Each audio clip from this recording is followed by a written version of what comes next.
and grab your coffee, Fargo. Good morning and thanks for joining us for Morning Coffee with Dr. Barry. I'm Ryan Arthur, weight loss expert at Wellness District Medical Weight Loss, and here with me every Wednesday is your host, Dr. Spencer Barry. We have a great show for you today regarding vegetarian diets. We'll be discussing something you may already know about, that a vegetarian diet might be good for you, and something you probably didn't know, that not all vegetarian diets are the same. Specifically, they are not all meatless lifestyles. So pardon me while I chew on this carrot for a hot minute. So, what's up, Doc? Well, good morning, Ryan. And again, it's good to be here. Today, obviously, the topic, vegetarian diets. We're going to talk a little bit about them. Like many dietary lifestyles, there's a lot of misunderstanding that goes with vegetarian eating, just as there is with anything, whether it be lower carbohydrate or paleo, etc. So definitions are important. And as it relates to vegetarian diets, you alluded to it in the intro when you mentioned that there are many different types of vegetarian diets. So in general, vegetarian diets are diets where the individual will abstain from meat, poultry, and fish. And that's kind of a common thread that runs throughout. As it relates to then whether or not eggs and or dairy products, such as cheese, yogurt, or milk will be utilized, that's where some of the differences come into play. So, What about animal crackers? Where do they fall in there? Animal crackers, I'm sorry, that is one of the crackers that vegetarians tend to stay away from. However, But you can still practice a strict vegetarian diet and eat animal crackers. you could, but I think the name repulses many in that regard.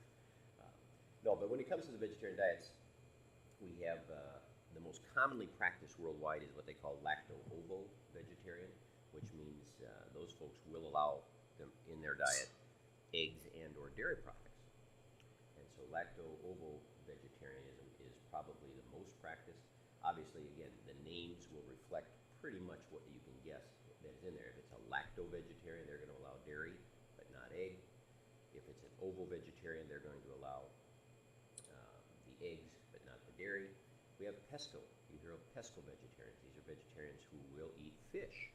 Okay, so again, that's not, in a sense, totally meatless, although it's not the standard definition of meat. It's fish. And so again, a lot of this depends on the definitions.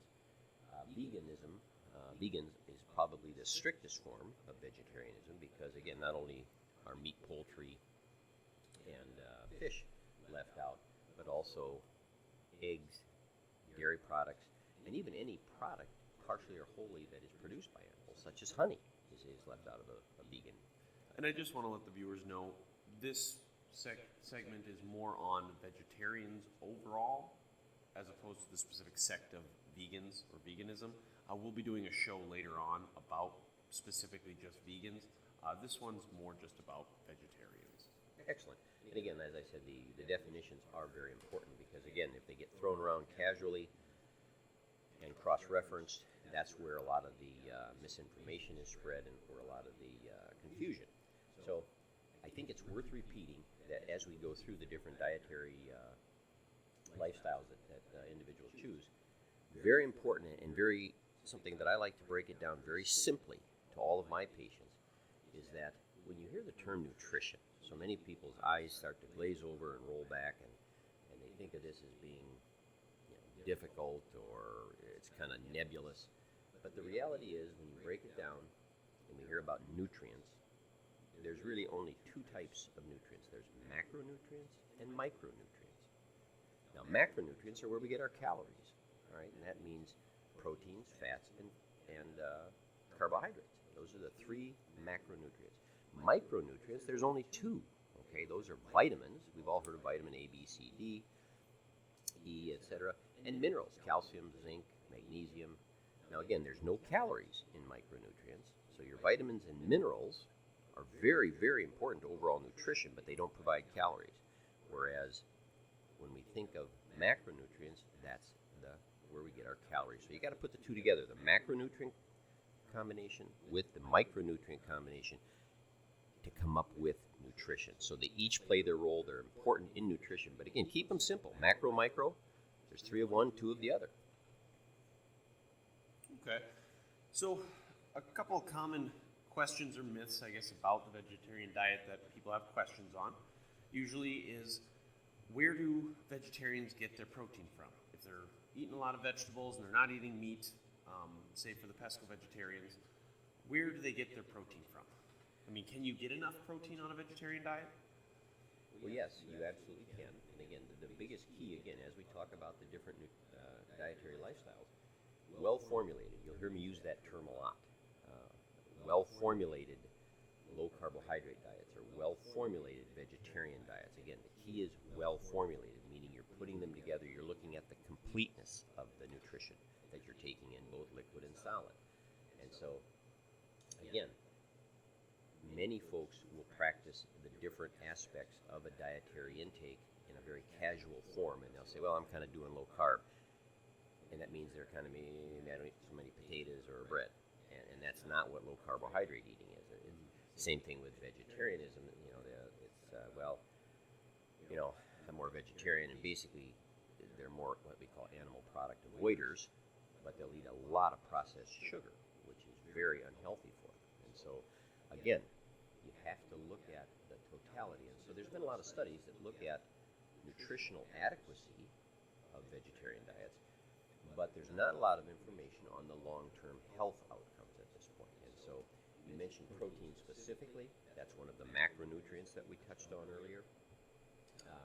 And that obviously is one of the major things that vegetarians need to be very careful and mindful of to make sure they get enough of. Because again, if you're eating meat, fish, poultry, that gives us a lot of the complete proteins, a lot of the amino acids we need to make the proteins which we use for muscle, for a lot of our cellular communicators.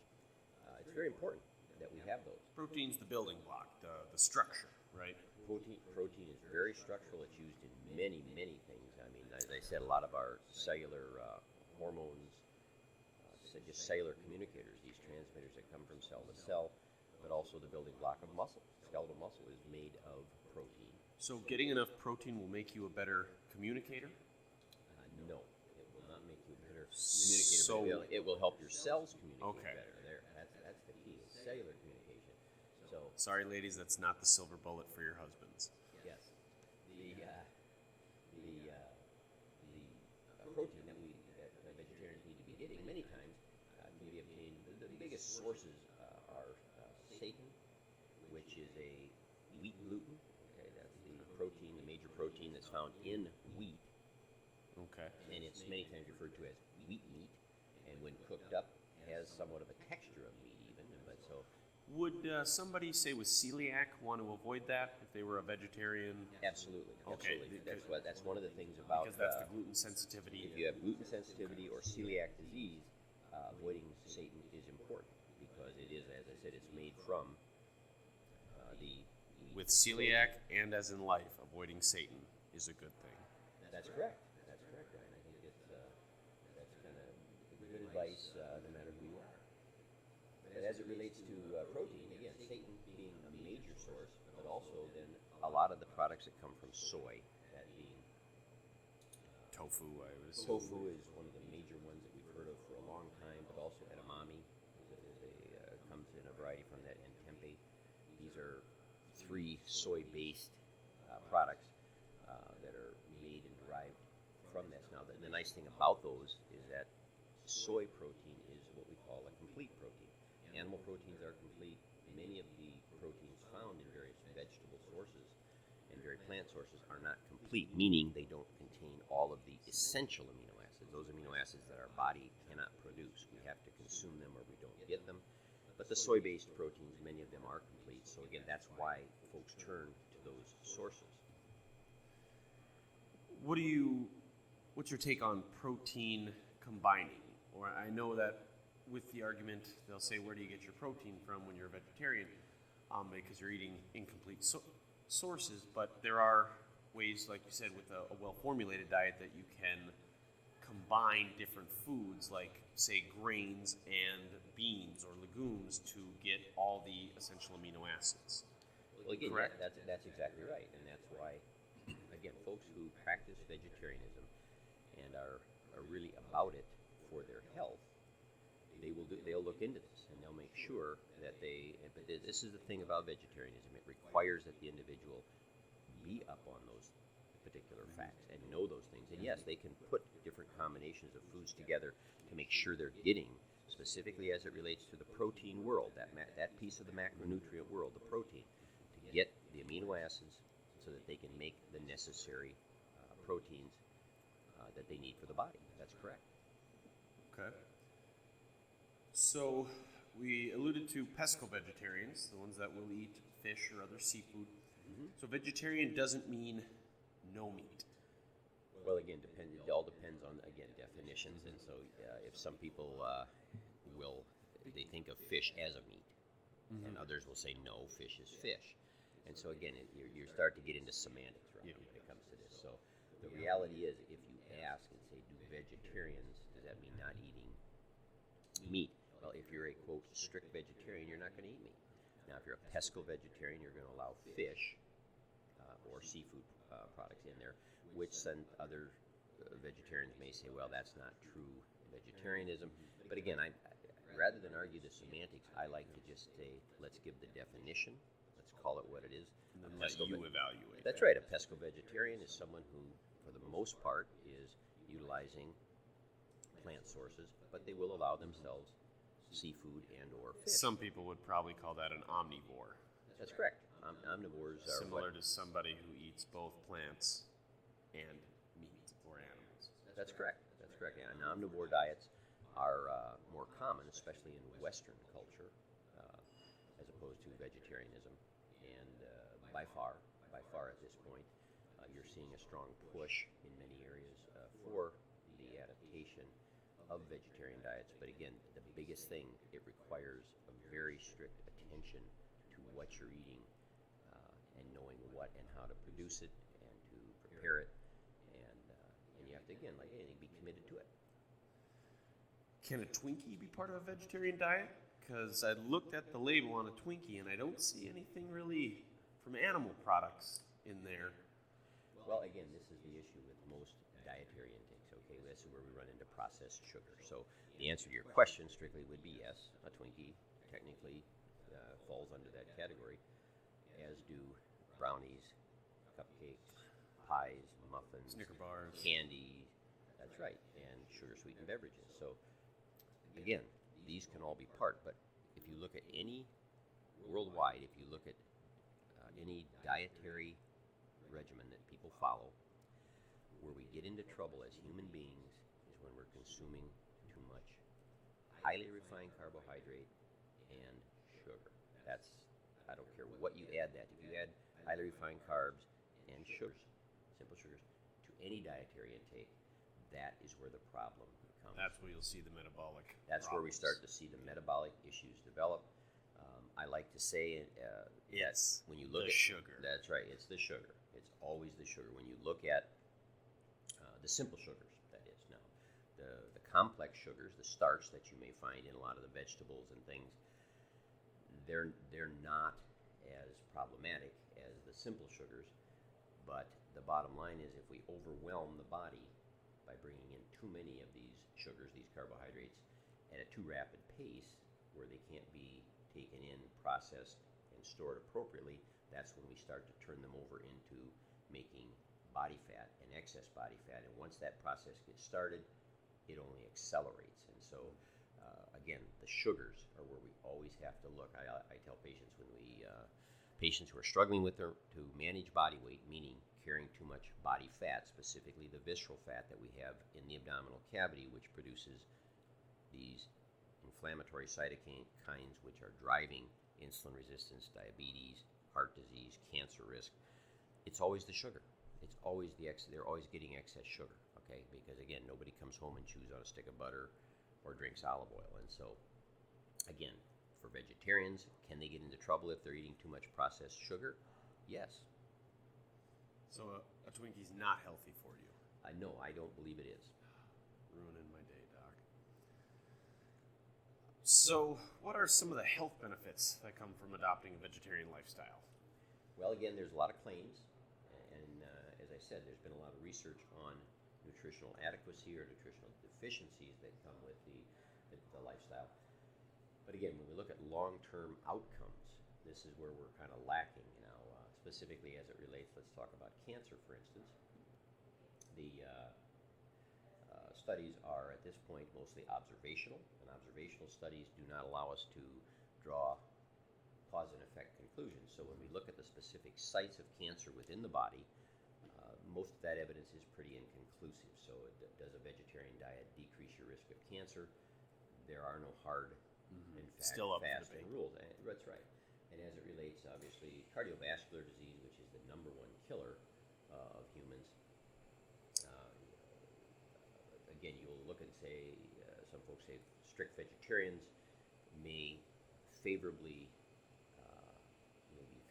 influence some of the risk factors, say triglycerides or cholesterol levels. But again, as we've covered last week and we'll cover again when we talk about lipid breakdown, we're not sure if that comes directly from the actual dietary intake or more or less because that person has discipline and can practice a strict diet. The genetics. Their genetics or their lifestyle is less inclined to get cancer.